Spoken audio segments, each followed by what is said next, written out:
Hello, hope you're doing good. I'm your host Jason.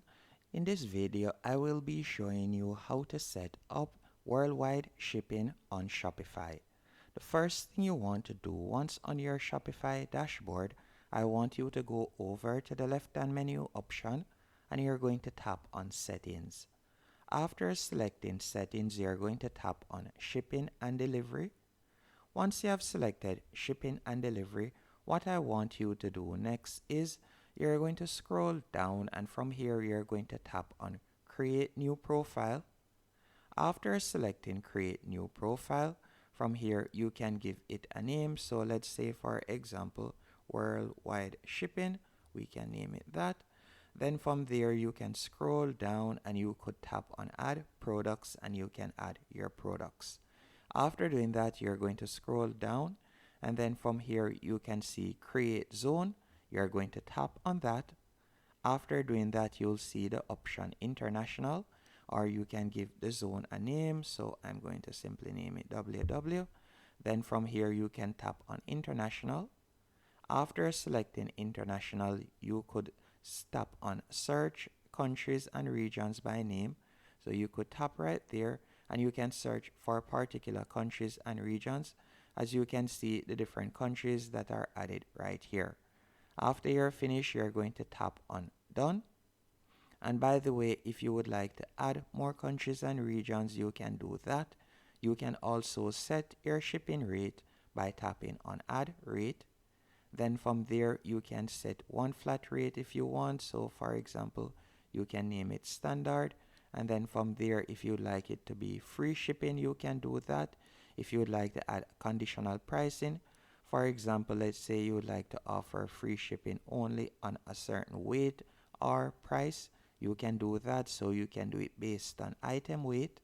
So let's say, for example, a weight under a kilogram, you can do that. If you would like to offer free shipping based on a certain order price, you can also do that, as you can see right there. Once you're finished setting it up, you can tap on Done. After doing that, if it is a case that you wanted to add more countries, all you'll need to do is simply go over to the left-hand menu option once more. And from here, you're going to tap on Markets. After selecting Markets, hold on one sec, we're going to tap on Save to save the changes. Once the changes have been saved, we're going to tap on Markets. Then after tapping on Markets, from here you can see the option International. So you're going to tap on International. Then you'll see the option Inactive. You're going to tap there and you're going to tap on Active. Then you're going to tap on Save. So by doing this, you'll be activating international shipping.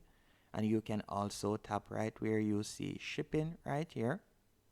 After tapping on shipping, you can see the profiles and you can see the countries that have been added or the regions. So you can see them right there. Remember that we have added the regions earlier.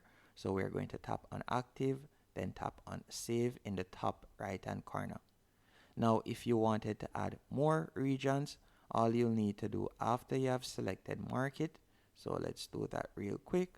After selecting Markets right here, you can add more regions by simply tapping on Add Market. After tapping on Add Market in the top right hand corner, from here you can add the different countries. So you can see right here, customers won't see this, and you'll tap on Not in any market. Then from there you can select the other countries that may not have been added to your international market. So you can add them right here if you want. And that is basically it. Hope you found this video helpful and informative. If you did, be sure to hit the like button and subscribe.